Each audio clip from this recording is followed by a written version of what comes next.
Hi friends, welcome to Rajahmundry home recipes. ఈరోజు మన వీడియోలో ఆకు పకోడీ లేదా రిబ్బన్ పకోడీ ఎలా తయారు చేసుకోవాలో చూద్దాం. జనరల్గా రిబ్బన్ పకోడీ శనగపిండి యూజ్ చేసి అయితే చేస్తారు.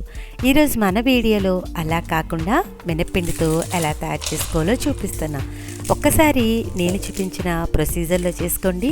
క్రిస్పీగా తినే కొద్దీ తినాలి అనిపిస్తుంది. ఒకవేళ మీకు శనగపిండితోనే ఆకు పకోడీ తయారు చేసుకోవాలి అంటే ప్రీవియస్గా వీడియో చేశాను. ఎవరికైనా ఇంట్రెస్ట్ ఉంటే డిస్క్రిప్షన్లో లింక్ ఇస్తాను, చెక్ చేయండి.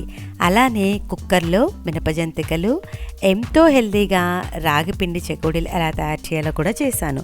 ఎవరికైనా ఇంట్రెస్ట్ ఉంటే డిస్క్రిప్షన్ చెక్ చేయండి. మిక్సీ జార్లోకి హాఫ్ గ్లాస్ దాకా సాయిగుళ్ళని తీసుకొని మూత పెట్టేసి గ్రైండ్ చేసుకోవాలి. చూడండి, ఈ విధంగా మెత్తటి పౌడర్ని అయితే రెడీ చేసుకోవాలి. ఇలా రెడీ చేసి పెట్టుకున్న పౌడర్ని ఒక గ్లాస్లోకి ట్రాన్స్ఫర్ చేసి ఒక పళ్ళెంలో అయితే వేసుకోండి. నేనైతే హాఫ్ కేజీ బియ్యానికి ఈ కొలతలు అయితే చూపిస్తున్నా. అలానే మిక్సీ జార్లోకి కొద్దిగా సగ్గుబియ్యం వేసుకోవాలి. 3 టేబుల్ స్పూన్స్ దాకా తీసుకుంటే సరిపోతుంది. హాఫ్ కేజీకి కొంచెం గ్రైండర్ అవ్వదు కాబట్టి నేను ఒక పావు గ్లాస్ దాకా వేసుకుంటున్నా. మూత పెట్టేసి సగ్గుబియ్యాన్ని కూడా ఈ విధంగా ఫైన్గా పౌడర్ చేసుకోవాలి. ఇలా రెడీ చేసి పెట్టుకున్న సగ్గుబియ్యం పౌడర్ని కూడా మినప్పిండిలో అయితే యాడ్ చేసుకోండి. ఇప్పుడు అదే గ్లాస్ తోటి బియ్యపిండి వచ్చి 2 గ్లాసులు తీసుకోవాలి. అంటే 2 గ్లాసెస్ అంటే హాఫ్ కేజీ అనమాట. హాఫ్ కేజీ రైస్కి చెప్తానండి. ఒకవేళ మీరు కేజీ బియ్యాన్ని తీసుకోవాలంటే 4 గ్లాసుల దాకా బియ్యపిండిని అయితే తీసుకోండి. 4 గ్లాసుల బియ్యపిండికి ఒక పావు కిలో దాకా మినప్పప్పు, ఒక 75 గ్రాముల దాకా సగ్గుబియ్యం తీసుకుంటే సరిపోతుంది. ఇలా ఇంగ్రీడియంట్స్ అన్నీ కూడా బాగా కలిసేలా కలుపుకోండి. ఇలా కలుపుకున్న వెంటనే ఆకు పకోడీ తయారు చేసుకోకూడదు. దీన్ని ఒక 2 రోజుల పాటు పక్కకు పెట్టేసి తర్వాత మాత్రమే ఆకు పకోడీ తయారు చేయాలి. నేనైతే 2 డేస్ తర్వాత చేసుకుంటున్నా.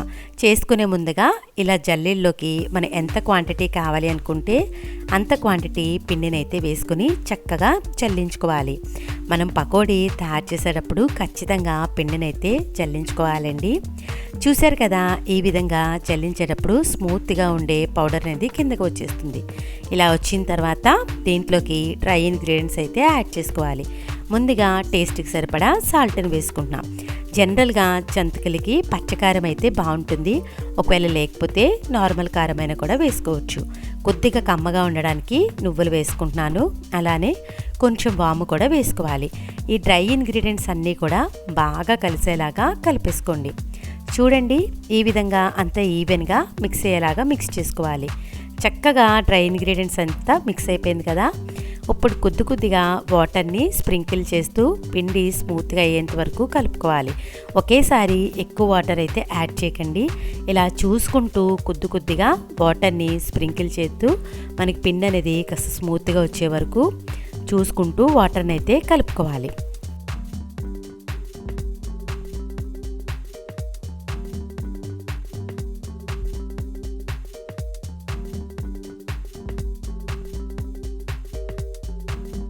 చూశారు కదా, పిండిని ఈ విధంగా స్మూత్గా అయితే కలుపుకోవాలి. ఇలా కలుపుకున్న తర్వాత జంతికల గొట్టం తీసుకొని దాంట్లోకి ఇలాంటి ప్లేట్ని అయితే పెట్టుకోవాలి.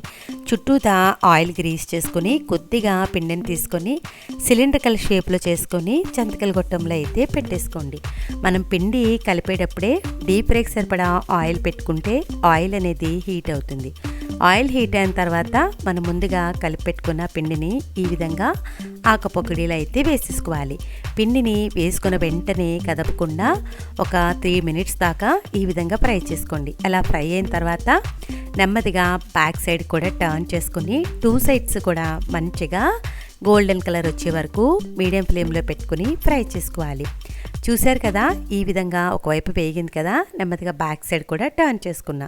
ఇలా 2 సైడ్స్ గోల్డెన్ కలర్ వచ్చిన తర్వాత మనం చక్కగా సర్వింగ్ ప్లేట్లోకి తీసేసుకోవాలి. చూశారు కదా, ఆకు పకోడీ తయారు చేయడం ఇంత ఈజీ అనిపించిందా? వీడియో నచ్చేసిందా? అయితే ఒక్క లైక్ ఇవ్వడం మర్చిపోవద్దు. మీరు ఇచ్చే లైక్ వల్ల మన వీడియో ఇలాంటి మరికొన్ని వ్యూయర్స్కి అయితే చేరుతుంది. ఇంకెందుకు ఆలస్యం, నేను చెప్పిన ఈ టిప్స్ ఫాలో అవుతూ మీరు కూడా ఈ ఆకు పకోడీని తయారు చేసి ఎలా వచ్చిందనేది మీ అమూల్యమైన ఫీడ్బ్యాక్ని నా కామెంట్ సెక్షన్లో తెలియజేయండి. మీ అందరికీ నా వీడియో నచ్చిందనే అనుకుంటున్నా. Thanks for watching my video. Please like, comment, share, subscribe my channel.